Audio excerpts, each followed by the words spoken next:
बहुत स्वागत है आप सभी का प्राइम न्यूज देख रहे हैं आप। मैं हूं आपके साथ सिमरन पटेल। बुलेटिन की शुरुआत करेंगे। चंपावत में सीएम धामी ने पहले दल का स्वागत किया है। पर्यटक अतिथि गृह में सबसे पहले दल का स्वागत किया गया है। ये बड़ी जानकारी आपके टीवी स्क्रीन पर। कैलाश मानसरोवर यात्रा के लिए रवाना हुए हैं लोग और यात्रियों का स्वागत भी किया गया है। ये बड़ी जानकारी आपके टीवी स्क्रीन पर। कैलाश मानसरोवर यात्रा के लिए स्वागत किया गया है। सीएम धामी ने पहले दल का स्वागत किया है। ये देखिए तस्वीरें आपकी टीवी स्क्रीन पर। पहले दल का स्वागत करते हुए सीएम धामी इन तस्वीरों में नजर आ रहे हैं। कैलाश मानसरोवर यात्रा को लेकर लगातार जिस तरह लोगों में काफी उत्साह है और वैसे ही प्रशासन की तरफ से तैयारियां भी काफी बेहतर की गई हैं। पर्यटक अतिथि गृह में सबसे पहले सीएम धामी ने लोगों का स्वागत किया है। ये देखिए तस्वीरें आपकी टीवी स्क्रीन पर। आपको जानकारी दे दें कि सीएम धामी ने पहले दल का स्वागत किया है।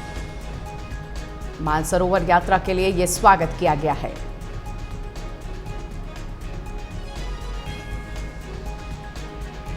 कैलाश मानसरोवर यात्रा के लिए सीएम धामी ने यात्रियों का स्वागत किया है। पहले दल का स्वागत सीएम धामी द्वारा किया गया है। मानसरोवर यात्रा की शुरुआत तो हो चुकी है और पहला जत्था जो है रवाना भी हो चुका है। और ये तस्वीरें आपकी टीवी स्क्रीन पर। सीएम धामी सभी यात्रियों का स्वागत करते हुए नजर आए हैं।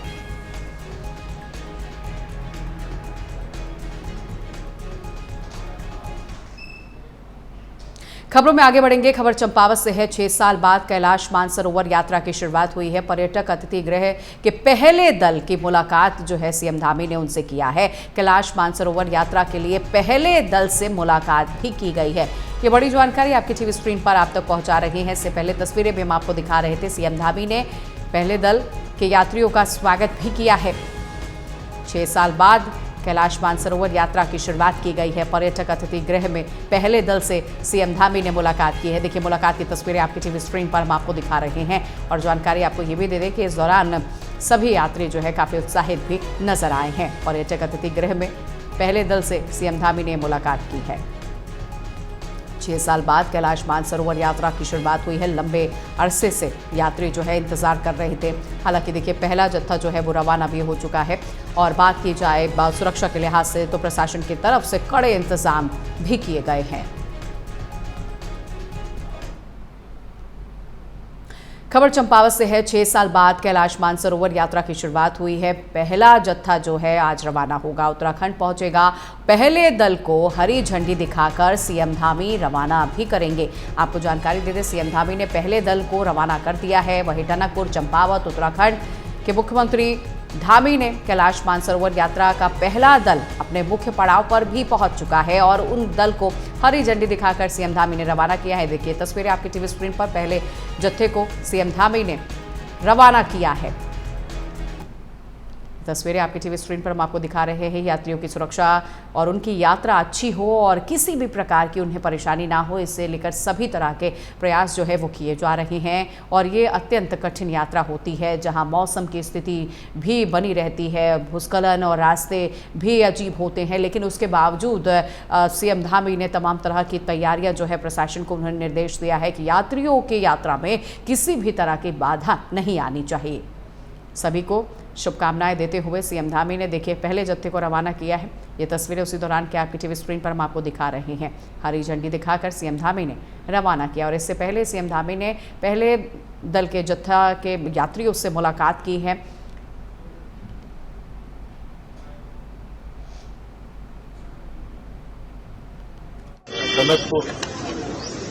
से ये यात्रा आज आगे निकल गई और कल रात्रि को ही कैलाश श्रद्धालु जो कैलाश दर्शन के लिए जा रहे थे उनका दल आ गया था और विश्राम करके आगे निकला है। सभी व्यवस्थाएं पूरी तरह से की गई हैं यात्रियों की सुरक्षा के लिए, उनकी यात्रा अच्छी है, यात्रा में किसी प्रकार की परेशानी न हो, क्योंकि यात्रा अत्यंत कठिन यात्रा भी है। मौसम की चुनौती भी बनी रहती है, भूस्खलन के रास्ते भी हैं, लेकिन उसके बाद पूरा कुमाऊं मंडल विकास निगम के द्वारा राज्य का निगम सभी सुविधाएं कैलाश यात्रियों को दी गई है।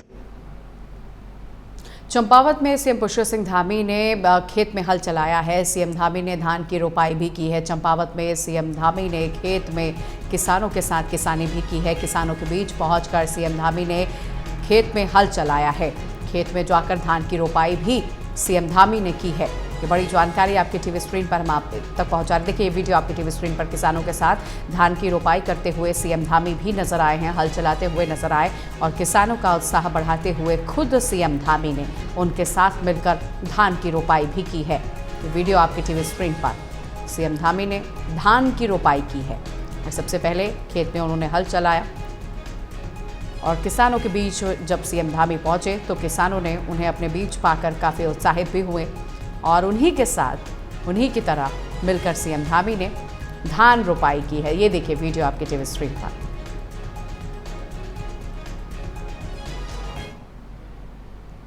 खबरों में आगे बढ़ेंगे। देहरादून से खबर है, उत्तराखंड में कांवड़ यात्रा को लेकर तैयारियां काफी तेज हो चुकी हैं। कांवड़ यात्रा को लेकर एसडीआरएफ ने पूरी तैयारी कर ली है।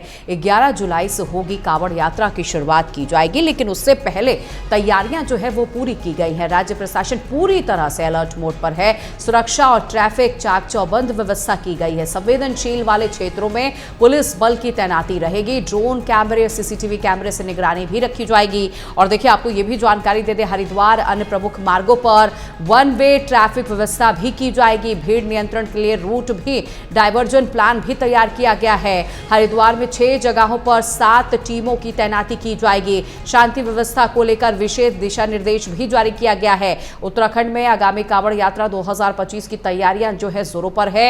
ये यात्रा जो है 11 जुलाई से प्रारंभ होने जा रही है, लेकिन उससे पहले सुरक्षा के लिहाज से तैयारी जो है प्रशासन की तरफ से की जा रही है।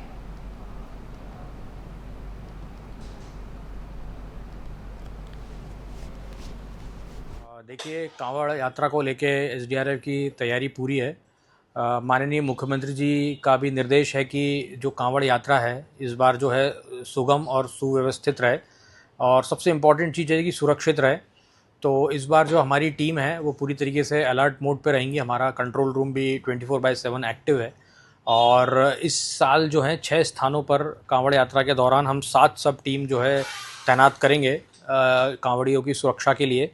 ये जो ड्यूटी का स्थान है वो मैं आपको बताना चाहूँगा। इसमें कांगड़ा घाट पुल हरिद्वार, बैरागी कैंप घाट हरिद्वार, प्रेमनगर आश्रम घाट हरिद्वार, नाव घाट राम झूला ऋषिकेश और नीलकंठ मंदिर ड्यूटी पे और एक ढालवाला पे। देखिए कांवड़ और ज़्यादा जानकारी लिए हुए रजनीश हमारे साथ जुड़ गए हैं। रजनीश, कांवड़ यात्रा की शुरुआत जो है 11 जुलाई से होगी, लेकिन इससे लेकर सरकार, प्रशासन, हर कोई काफ़ी तैयार नजर आ रहा है और ऐसे कई मार्ग बताए जा रहे हैं जहां पर सुरक्षा के लिहाज से कई टीमें भी तैनात की जाएगी। रजनीश, मैं आपको बता दूं कि कांवड़ की तैयारियां बिल्कुल अंतिम दौर में पहुंच चुकी हैं। मुख्यमंत्री पुष्कर सिंह धामी समेत प्रमुख सचिव आनंद वर्धन खुद हरिद्वार गए थे, उन्होंने समीक्षा बैठक की थी और आवश्यक दिशा निर्देश दिए थे। आपको बता दें कि इस बार की जो कांवड़ यात्रा है उसमें काफी ज्यादा श्रद्धालुओं के आने की अनुमान बताया जा रहा है। पहले लाखों की तादाद में श्रद्धालु आते थे, लेकिन इस बार बता रहे हैं कि ज्यादा श्रद्धालु आ सकते हैं। इसको लेकर अतिरिक्त सावधानी बरतने की जरूरत है कि जो क्राउड मैनेजमेंट करना है वो काफी अहम है। जाम ना लगे, चूंकि अभी बीते कुछ दिनों देखने में आया था कि हरिद्वार ऋषिकेश पूरा जाम हो गया था जब छुट्टियों का सीजन चला था, लंबा वीकेंड पड़ा था। तो ऐसे में जब लाखों श्रद्धालु आएंगे तो जाम ना लगे, एनएच चलता रहे और कांवड़ यात्रा प्रभावित ना हो, तो इसको लेकर पूरा होमवर्क यहाँ पर किया जा रहा है। आपको बता दें कि इस बार जो कांवड़ मार्ग है वहां पर जो आसपास के दुकानदार हैं उन सबको अपना लाइसेंस चस्पा करना होगा, अपनी पहचान रिवील करनी होगी। उसकी वजह ये है कि उनकी गुणवत्ता पर खास ध्यान रखेंगे। खाद्य सुरक्षा विभाग की टीम को सक्रिय किया जा चुका है कि कांवड़ कैसे शुरू हो उससे पहले से सारा होमवर्क कर लिया जाए और खाद्य सुरक्षा विभाग की भी अपनी सक्रियता बढ़ा दी है। और आपको बताएं जो फोर्स का डिप्लॉयमेंट है इसमें आईटीबीपी के जवान, एनडीआरएफ, एसडीआरएफ सारे लोग तैनात किए जाएंगे। इस बार जल पुलिस को लेकर भी खास इंतजाम किए गए हैं, क्योंकि मानसून सीजन में जल स्तर काफी बढ़ा हुआ है, चाहे वो हरिद्वार हो चाहे ऋषिकेश हो। तो उसको बिल्कुल रजनीश, तो एक खास तैयारी जो है वो की गई है। कांवड़ यात्रा को लेकर तैयारियां खास की गई हैं। दुकान हो या ढाबा हो या रेस्टोरेंट हो, उन्हें ये निर्देश दिया गया है कि आप अपना नाम, अपनी जाति जो है अपने ढाबे, दुकान और रेस्टोरेंट के सामने जरूर लिखिए। आप मुझे ये भी बताइए रजनीश, क्योंकि देखने को ये भी मिलता है कि कई राज्यों से कोने कोने से लोग पहुंचते हैं, हरिद्वार, गंगोत्री पहुंचते हैं जल भरने के लिए। ऐसे में जब भारी संख्या में, लाखों की संख्या में यात्री पहुंचेंगे तो ट्रैफिक व्यवस्था को लेकर क्या कुछ इंतजाम किया गया है? क्योंकि ये भी जानकारी निकलकर सामने आ रही है कि कैमरे से निगरानी रखी जाएगी, ड्रोन कैमरे का भी इस्तेमाल किया जाएगा। देखिए, मैं आपको बताऊं, जो ट्रैफिक की निगरानी को लेकर ड्रोन कैमरा हो गया, जो सीसीटीवी कैमरा पूरे रास्ते में सर्विलांस किया जाएगा, उसको लेकर एक कंट्रोल रूम बनाया गया है। इसके अलावा जो मेला क्षेत्र का कंट्रोल रूम है हरिद्वार का, वहां से निगरानी की जाएगी। जो सबसे महत्वपूर्ण बात है ट्रैफिक मैनेजमेंट में, वो ये है कि जो भीड़ है इसको किस तरीके से कंट्रोल किया जाए और हैवी व्हीकल्स को कैसे डाइवर्ट किया जाए। तो आपको बताया कि उत्तर प्रदेश सीमा से जो हरिद्वार लगता है, बिजनौर वाला बॉर्डर हो गया, तो वहां पर हैवी ट्रैफिक को डाइवर्ट कर दिया जाएगा। जो हरिद्वार के अंदर आएगा ही नहीं, हर की पौड़ी पहुंचेगा। इसके अलावा कांवड़ मार्ग जो मेरठ से शुरू होता है और लगाकर सहारनपुर, रुड़की होते हुए जो हरिद्वार ज्वाइन करता है, वो पूरा मार्ग भी डाइवर्ट रहता है। उसमें मतलब व्हीकल्स भी अलाउ नहीं होते, सिर्फ कांवड़ियों के लिए ही वो मार्ग रिजर्व किया जाता है। और आपको बताएं कि यमुना नहर की पट्टी जो रास्ता कांवड़ का जाता है, गाजियाबाद तक ज्वाइन करता है, वो पूरा एक रूट है कांवड़ियों का, जिसमें हैवी ट्रैफिक नहीं रहता। तो ये एक इम्पोर्टेंट है कि उसमें व्हीकल्स को अलाउ नहीं किया जाता है, ताकि यातायात और जो कांवड़ियां, उनको किसी प्रकार का कोई भी परेशानी ना हो। तो ये एक डाइवर्जन प्लान है, मेगा डाइवर्जन प्लान है। इसके अलावा आपको बता दें कि अगर हम उत्तरकाशी बात करें, मां गंगा का जो जन्म स्थल है, वहां से जो बिल्कुल रजनीश, तो देखिए लगातार तैयारियां जो है वो चल रही हैं। रजनीश, आप मुझे ये भी जानकारी दीजिएगा कि ये तो हुई प्रशासन की तरफ से क्या कुछ तैयारी रहेगी, लेकिन जो यात्री कांवड़ यात्रा लेकर निकलेंगे उनके लिए क्या कुछ खास इंतजाम किया गया है सरकार की तरफ से? क्योंकि ये लंबी यात्रा होती है, जब वो जल भर के निकलते हैं, पहुंचते हैं, और ऐसे में अगर स्वास्थ्य सेवाओं को लेकर बात किया जाए, पानी पीने की सुविधा की अगर बात की जाए, तो जगह जगह पर क्या कुछ इंतजाम किए जा रहे हैं? कांवड़ मार्ग है, वहां पर कैंप बनाए जा रहे हैं। उन कैंपों में चिकित्सक भी तैनात होंगे। जो कांवड़ियों की मान लीजिए किसी की तबीयत खराब हो जाती है, तो इंस्टेंट फर्स्ट एड देने के लिए वहां पर एक मेडिकल स्टाफ, नर्सिंग स्टाफ की टीम रहती है। पाँव में छाले पड़ जाते हैं, काफी पैदल चलना पड़ता है, बहुत कठिन यात्रा है कांवड़ यात्रा। उसमें भक्तों का पूरा मेला और आस्था का अलग ही सैलाब उमड़ता है। और उनके खाने पीने के इंतजाम को लेकर भी जगह जगह पर जो जलकूप विभाग है वो भी अपने वहां पर टैंकर्स डिप्लॉय करेगा। इसके अलावा जो सबसे अहम बात है वो बताएं, वो सरकारी इंतजाम है। इसके अलावा जो प्राइवेट लोग हैं, जो भक्त लोग हैं, वो जो अपने कैंप लगाते हैं, उन कैंपों में कांवड़ियों के रुकने के साथ साथ भोजन की और सारी व्यवस्था उसमें रहती है। और सरकार और प्राइवेट लोगों की जो जन सहभागिता, इन दोनों को मिलकर ही जो कांवड़ यात्रा है काफी शानदार होती है। जगह जगह कांवड़ियों के स्वागत के लिए बड़े बड़े यहाँ पर कैंप लगाए जाते हैं। बिल्कुल, तो बड़े बड़े कैंप और जगह जगह कैंप लगाए जाएंगे। और सीएम धामी ने पहले ही कहा कि कांवड़ियों को किसी भी तरह की कोई दिक्कत नहीं होनी चाहिए, इसे लेकर प्रशासन पूरी तरह से तैयार है। बहुत शुक्रिया रजनीश आपका जानकारी देने के लिए। खबरों में आगे बढ़ेंगे। लालकुआं में राज्यसभा सांसद और बीजेपी के नवनिर्वाचित प्रदेश अध्यक्ष महेंद्र भट्ट को एक बार फिर से बीजेपी प्रदेश अध्यक्ष की कमान सौंपी गई है, जिसको लेकर बीजेपी कार्यकर्ताओं में खुशी की लहर देखने को मिल रही है। इसी क्रम में लालकुआं के युवा बीजेपी नेता स्टार प्रचारक मोहित नाथ गोस्वामी ने खुशी जताई है और कहा कि प्रदेश अध्यक्ष महेंद्र भट्ट के अनुभव के लाभ जो है बीजेपी को निश्चित रूप से मिलेगा। साथ ही आगामी पंचायत चुनाव से लेकर 2027 के विधानसभा चुनाव में भी इसका असर देखने को मिलेगा। उन्होंने कहा कि पूरे बहुमत के साथ एक बार फिर से बीजेपी सरकार बनाएगी।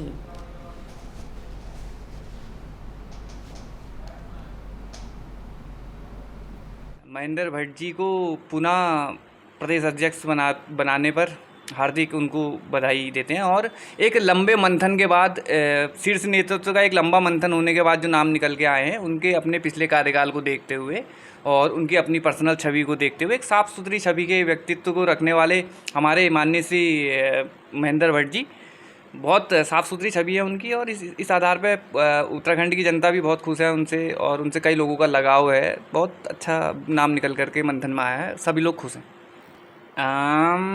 कोई भी प्रदेश हो, कोई भी प्रदेश का चुनाव हो, वो प्रदेश के चुनाव को अगर सरकार बनानी होती है तो ज़मीन के स्तर से ही सरकार को बनाया जा सकता है।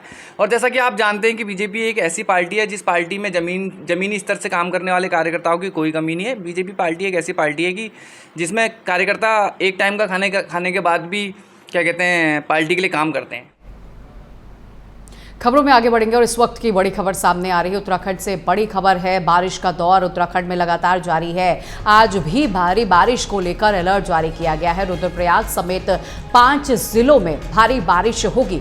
बारिश को लेकर येलो और ऑरेंज अलर्ट भी जारी किया गया है। साथ ही साथ लोगों को सतर्क रहने की अपील भी की गई है। प्रदेश में लगातार बारिश का दौर जारी है। भारी बारिश से प्रदेश में जनजीवन पूरी तरह से प्रभावित हो रहा है।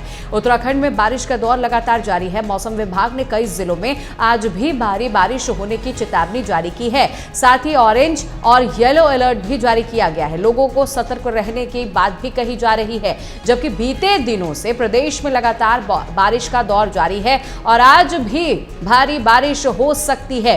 मौसम विभाग ने पहले ही चेता दिया है। ये बड़ी जानकारी आपकी टीवी स्क्रीन पर। बारिश को लेकर अलर्ट भी जारी किया गया है। भारी बारिश से प्रदेश के कई संपर्क मार्ग भी लगातार बाधित हो रहे हैं, जिससे लोगों को खासा परेशानियों का सामना भी करना पड़ रहा है। नदी नालों में उफान देखने को मिल रहा है। नदियों का जलस्तर जो है वो लगातार बढ़ रहा है। उफान पर आने से कई पुल भी बह चुके हैं, जिससे लोगों के रोजमर्रा की वस्तु लेने के सामान लेने में काफ़ी दिक्कतों का सामना करना पड़ रहा है। मौसम विभाग के मुताबिक देहरादून, उत्तराखंड, टिहरी, चमोली, रुद्रप्रयाग, पिथौरागढ़, नैनीताल, बागेश्वर जनपद, इन तमाम जिलों में गरज चमक के साथ तेज बारिश होने की संभावना जताई जा रही है। मदन सिंह ज्यादा जानकारी लिए हुए सहयोगी हमारे साथ सीधे लाइव जुड़ रहे हैं। मदन, लगातार बारिश का दौर जो है वो जारी है और प्रदेश में आज भी कई ऐसे जिले बताए जा रहे हैं जिन्हें लेकर मौसम विभाग ने पहले ही चेता दिया है। मदन, जो है बारिश का दौर निरंतर जारी है और ये अगले 7 तारीख तक इसी तरीके से बरसात होती रहेगी। और आज की अगर मैं बात करूं तो आज भी जो है 5 जिलों में अलर्ट जारी किया गया है। हालांकि 2 जिलों में खासतौर पर रुद्रप्रयाग की और पिथौरागढ़ की बात करूं तो वहां पर जो है ये ऑरेंज अलर्ट यहाँ पे जारी किया गया है। लेकिन पूरे ही प्रदेश में बरसात निरंतर हो रही है और आज सुबह से ही बरसात का दौर जो है जारी है। साथ ही बात करें पहाड़ी जिलों की तो वहाँ पर जो है विगत लगभग पूरे सप्ताह से बारिश होती रही है और जगह जगह लैंडस्लाइड भी हो रहे हैं और नदियों का जो बहाव है वो अब तेज हो गया है।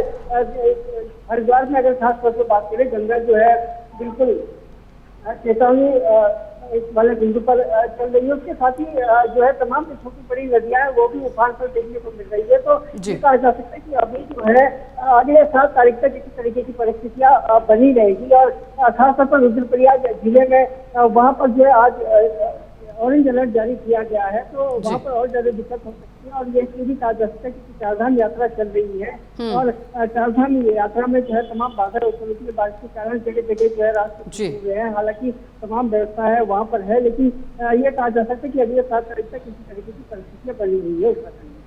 बिल्कुल बिल्कुल मदन, देखिए इस बार बारिश जो है लगातार प्रदेश में दर्ज की जा रही है और ऐसे में तमाम दिक्कतों का सामना जो है वहां के निवासियों को करना पड़ रहा है। मदन, आप मुझे ये भी जानकारी दीजिएगा, रुद्रप्रयाग समेत तो 5 जिलों के लिए अलर्ट भी जारी किया गया है और जिलों के लिए मौसम विभाग की तरफ से क्या चेताया गया है? देखिए 5 जिलों में अलर्ट जारी है। उसके साथ ही जो अन्य जिले वहाँ पर भी हल्की जो है बरसात पूरे ही राज्य में होती रहेगी और ये आगामी 7 तारीख तक जो है इस तरीके की परिस्थितियाँ बनी रहेगी। और जैसे कि मैंने कहा कि ये 5 जिलों में अलर्ट जारी किया गया है, उसमें पिथौरागढ़, चंपावत और रुद्रप्रयाग, इसके साथ ही बागेश्वर, ये तमाम ऐसे जिले हैं जहाँ पर भी तेज बरसात हो सकती है और जगह जगह जो है ओलावृष्टि की भी संभावना बताई जा रही है। तो ये जो है परिस्थितियाँ अगले 7 तारीख तक ये बनी हुई है। आज की परिप्रेक्ष्य में अगर बात करें तो सुबह से बरसात हो रही है और तमाम लोगों को जो है दिक्कतों का सामना भी करना पड़ रहा है। और जैसे मैंने पहले भी कहा कि चारधाम यात्रा जो है चल रही है, वहाँ पर जो दिक्कत बहरहाल परिस्थितियाँ अभी तक जो है नियंत्रण में है और सभी चीजें सुचारू रूप से चल रही है। बिल्कुल मदन, ठीक है मदन, बहुत शुक्रिया आपका जानकारी देने के लिए। खबरों में आगे बढ़ेंगे। पौड़ी से ये बड़ी खबर सामने आ रही है। पूर्व जिला पंचायत सदस्यों ने नामांकन किया है। कई प्रत्याशियों ने अपना नामांकन किया है। ये बड़ी जानकारी आपके टीवी स्क्रीन पर इस वक्त हम आपको बता रहे हैं। पौड़ी से ये बड़ी खबर है। पूर्व जिला पंचायत सदस्यों ने किया है नामांकन। कई प्रत्याशियों ने किया है पंचायत सदस्य के लिए नामांकन किया है। नरेंद्र कनपुरिया ने दाखिल किया है अपना नामांकन। ये बड़ी जानकारी आपके टीवी स्क्रीन पर। कई प्रत्याशियों ने पंचायत सदस्य के लिए नामांकन दाखिल किया है। नरेंद्र कनपुरिया ने दाखिल किया है अपना नामांकन। ये बड़ी जानकारी आपकी टीवी स्क्रीन पर। ये इस वक्त की बड़ी खबर है। कई प्रत्याशियों ने नामांकन दाखिल किया है। पूर्व जिला पंचायत सदस्य ने भी नामांकन दाखिल किया है। बिल्कुल, मैं इस बात से बहुत आश्वस्त हूँ कि मेरे क्षेत्र की जनता ने मुझे दोबारा आने का मौका दिया है और मैं 2014 से और 2019 तक मैं जिला पंचायत सदस्य रहा इस कोटा सीट से। और इस समय ये इस कोटा सीट पे कोई भी यहाँ का स्थानीय नागरिक यहाँ पे जिला पंचायत का भी चुनाव नहीं लड़ रहा है। मेरी पत्नी जिला पंचायत का चुनाव लड़ रही है और मैं बीडीसी का चुनाव इस क्षेत्र से लड़ रहा हूँ, इस उद्देश्य के साथ कि हमारे क्षेत्र में जितने भी लोग हैं जो यहाँ के स्थानीय नागरिक हैं वो तो यहाँ पे चुनाव लड़ते हैं, और लेकिन इसके साथ साथ ऐसे बहुत सारे कुकुरमुत्तों की तरह और मेढकों की तरह, बरसाती मेढकों की तरह यहाँ पे पहुंच जाते हैं चुनाव लड़ने के लिए। और जैसे ही बरसात खत्म हो जाती है और तेज धूप आती है तो वो मेढक और कुकुरमुत्ते पूरे क्षेत्र से हट जाते हैं।